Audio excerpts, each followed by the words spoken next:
আমরা দেখেছি ইসলামকে পিছনে ফেলে যারা এই দেশকে নিজেদের মতো করে সংস্কার করতে চেয়েছে, ইসলামকে পিছনে ফেলে যারা এই দেশের 18 কোটি মানুষের উপরে হিন্দুত্ববাদী ভারতীয় আধিপত্য বিস্তার করতে চেয়েছে, ইসলামকে পিছনে ফেলে যারা এই দেশের মানুষের উপরে পশ্চিমা সংস্কৃতি চাপিয়ে দিতে চেয়েছে, ইসলামকে পিছনে ফেলে যারা এই দেশের মানুষকে আমেরিকার সর্বনিকৃষ্ট আব্রাহাম লিঙ্কনের তৈরি করা সেই গজবতন্ত্র দ্বারা মানুষকে পরিচালিত করতে চেয়েছে, ইতিহাসে তারাই বিলুপ্ত হয়েছে, ইতিহাসে তারাই ধ্বংস হয়েছে, ইতিহাসে তারাই ব্যর্থ হয়েছে।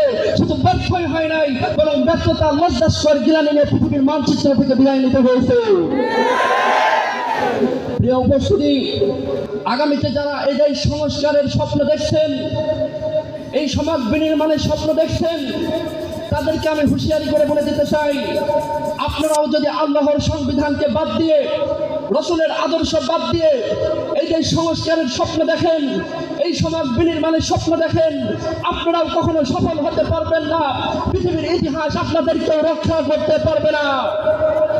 শেখ হাসিনার যেই পরিণতি হয়েছে, ভারত তাকে রক্ষা করতে পারে নাই। আপনারাও যদি এমন আচরণ করতে থাকেন, বাংলার মাটিতে আপনাদেরকেও সেই একই পরিণতি হবে। আমেরিকা আপনাদেরকে রক্ষা করতে পারবে না। উপস্থিতি